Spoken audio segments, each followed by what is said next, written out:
గుర్తించినందుకు, ప్రజలు గుర్తించినందుకు, మీడియా గుర్తించినందుకు.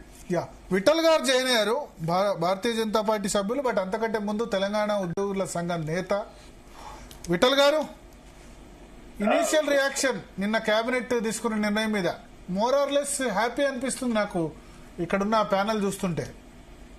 అక్కడ ఉన్న ప్యానెల్ మిత్రులందరికీ కూడా, మీకు కూడా, జీ తెలుగు న్యూస్ వీక్షకులకి అందరికి కూడా ఇది గుడ్ ఈవినింగ్ కాదు, గుడ్ నైట్.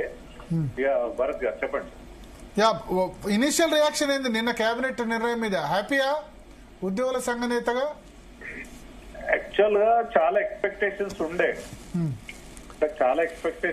కేబినెట్ మొత్తం నిన్న కేవలం ఉద్యోగ సంఘాల సమస్యల పరిష్కారం కోసమే మీటింగ్ పెట్టినట్టుగా చాలా మంది ఎక్స్పెక్టేషన్స్ ఉండే.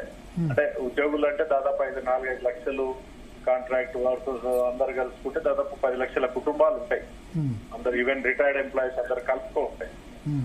సో కొంత సరే ఉద్యోగ సంఘాలుగా వాళ్ళు నాయకులు డెఫినెట్ గా ప్రభుత్వం తోటి ఒక కార్డియల్ రిలేషన్స్ మెయింటైన్ చేయాల్సి ఉంటది.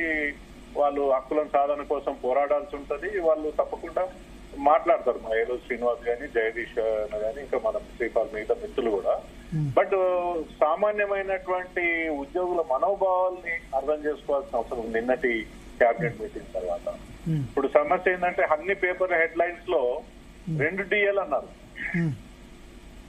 అన్ని పేపర్ల హెడ్ లైన్స్ ఉద్యోగులకి తీపి కబురు 2 DL అని.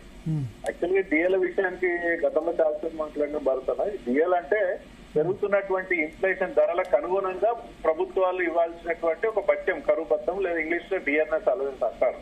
ఇది ఉద్యోగ సంఘాలు డిమాండ్ చేయకుండానే ఇవ్వాల్సినటువంటి కరువు భత్యం. అది కేంద్ర ప్రభుత్వ ఉద్యోగులు ఎవరు కూడా ఈ DL కోసం పోరాడారు, అడగకుండానే వచ్చేస్తున్నారు రొటీన్ గా. ఇప్పుడు ఇవాళ ఆల్మోస్ట్ 5 DL పెండింగ్ ఉన్నాయి. కట్ అవుతుంది విఠల్ గారు వాయిస్. ఇప్పుడు ఓకే చెప్పండి. సో 2 DL ఇవ్వడం అంటే అది కూడా ఇప్పుడు ఒకటి రిలీజ్ చేసి నెక్స్ట్ 6 నెలల 9 నెలల నెక్స్ట్ ఏప్రిల్ అని కొన్ని పేపర్లు వచ్చింది.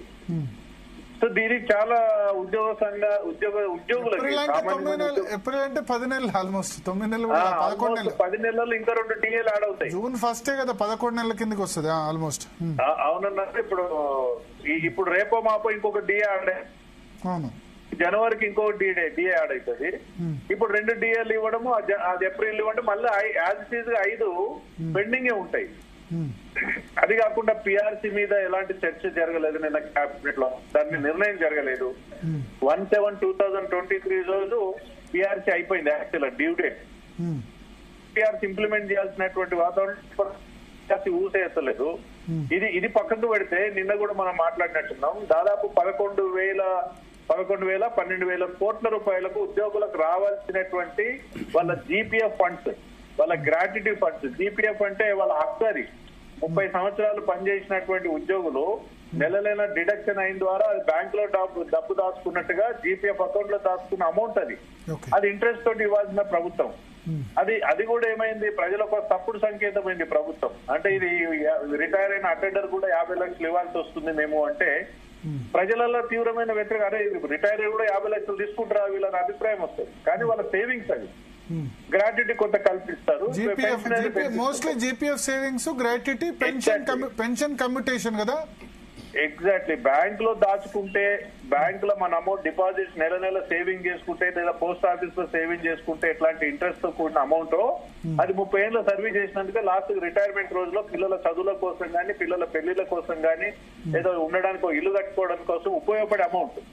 అది దాదాపు 12,000 కోట్ల రూపాయలకి వరకు చేరిన అమౌంట్ గత ప్రభుత్వం నుంచి ఈ ప్రభుత్వం కూడా.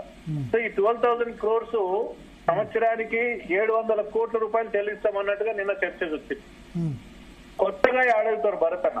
ఇప్పుడు 12,000 కోట్ల రూపాయలతో 700 చెల్లించారు అనుకోండి, మళ్ళీ ఈ సంవత్సరం 5,000 మందో 6,000 మందో 10,000 మంది రిటైర్ అవుతారు.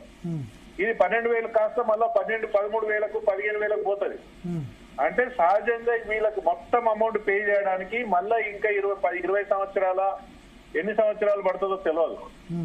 అప్పటి వరకు రిటైర్ అయిన ఉద్యోగి ఆరోగ్యంగా ఉంటాడా, అన్ని సౌకర్యాలతో బతుకుతాడా అనేది కూడా క్వశ్చన్ మార్కే.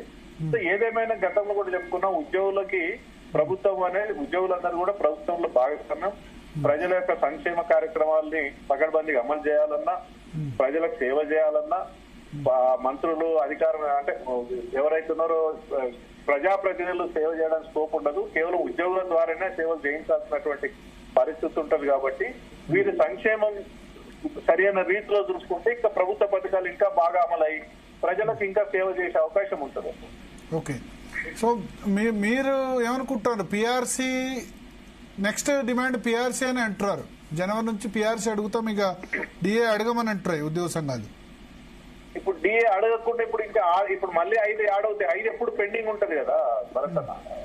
ఇప్పుడు కొత్తగా యాడ్ అవుతుంది బట్టి మళ్ళీ 5 పెండింగ్ డిఏలు ఉండిపోతాయి. దేశంలో నాకు తెలిసి ఏ రాష్ట్రంలో 5 డిఏలు పెండింగ్ లేవు. ఆ మధ్య కాలంలో వెస్ట్ బెంగాల్ లో ఉంటే సుప్రీంకోర్టులో కేసు వేస్తే సుప్రీంకోర్టు డైరెక్షన్ ఇచ్చింది, వాళ్ళకి కావాల్సిన డిఏలు ఇవ్వాల్సిన బాధ్యత ప్రభుత్వం పైన ఉంటే వెంటనే 5 డిఏలు ఒకేసారి చెల్లించమని సుప్రీంకోర్టు ఆర్డర్ ఇచ్చింది. సో ఈ డిఏలు పక్కకు పెడితే 1/7/2023 అంటే ఆల్మోస్ట్ 2 ఏళ్ళు అయిపోయింది. విఠల్ గారు ఒకసారి శ్రీనివాసరావు గారు ఏదో మాట్లాడుతున్నారు. అన్న విఠల్ గారు, ఇప్పుడు మనకి ఇప్పుడున్న 3 డిఏలలో పిఆర్సీ అనేది పిఆర్సీ ఐఆర్ ప్రకటించిన దగ్గర నుంచి కంపల్సరీ పిఆర్సీ లో మెర్జీ చేయాలి 2 డిఏలు. ప్రకటించబోయే నెక్స్ట్ ఇప్పుడు జూలైదైనా నెక్స్ట్ జనవరిదైనా పిఆర్సీ లో కంపల్సరీ మెర్జీ చేయాల్సిందే. మనకి ఇప్పుడు పూర్తిగా ప్రకటించిన 1 డిఏ కొన్ని రోజుల తర్వాత ఇస్తాన 2వ డిఏ పోతే 1 డిఏ మాత్రమే పెండింగ్ ఉంటుంది. 1 డిఏ కోసం ఫైట్ చేయడం కంటే కూడా పిఆర్సీ 51 ఫిట్మెంట్ తో రావాలనేది ఫైట్ చేయడం సమంజసం అని. నేనేమంటున్నా ఏలూరేనా ఏమంటే 1/7/2023 కి పిఆర్సీ డ్యూ ఆ రోజుకి, అంటే 2 ఏళ్ళు అయిపోయింది. 1/7/2023 కి ఉన్నటువంటి 2 డిఏ పెట్టేస్తే అప్పటికి 2 డిఏలు పెండింగ్ ఉన్నట్టున్నాయి నాకు తెలిసి. అవునవును, 1, 2 ఆ డిఏలు ఆ ఫిట్మెంట్ తోటి 1/7/2023 కే fitment and merging of DLs అయ్యి కొత్త పిఆర్సీ ఇంప్లిమెంట్ చేస్తారు. సో ఆ రోజుకు 2 డిఏలు అన్న 1/7/2023 కంటే ఇప్పటికే 3 మనకి పెండింగ్ ఉన్నాయి. 3లో 1 అనౌన్స్ పూర్తిగా అనౌన్స్ చేశారు, 1 పార్షియల్ గా వచ్చింది, ఇంకోటి అనౌన్స్ చేయాలి. రిమైనింగ్ అన్ని కూడా రిమైనింగ్ 2 గానీ ఈ జూలైది గానీ జనవరిది గానీ కంపల్సరీ న్యూ పిఆర్సీ లో మెర్జ్ చేయాలి. అదే ఇప్పుడు అప్పటికి 1/7 ఏది మెర్జ్ చేసినా 1/7/2023 కే మెర్జ్ చేయాలి కదా. ఆ తర్వాత వచ్చిన డిఏలు అని మెర్జ్ చేయడానికి వీలు ఉండదు కదా. లేదన్నా 1/7/2023 వరకు ఉన్నటువంటి డిఏ రేట్స్ మెర్జ్ చేస్తారు. 1/7/2023 కూడా పిఆర్సీ ఫిట్మెంట్ దాంట్లో కలిసిపోతాయి మనకి. అవునవును, విఠల్ గారు చెప్పేది కరెక్ట్ చెప్తా ఉన్నారు. 1/7/2023 వరకు ఉన్న డిఏలే పాత దాంట్లో మెర్జ్ అవుతాయి. ఆ తర్వాత కొత్త డిఏలు అన్ని కూడా కొత్త డిఏలు కొత్త పిఆర్సీ పరిస్థితిలోకి వస్తాయి. విఠల్ గారు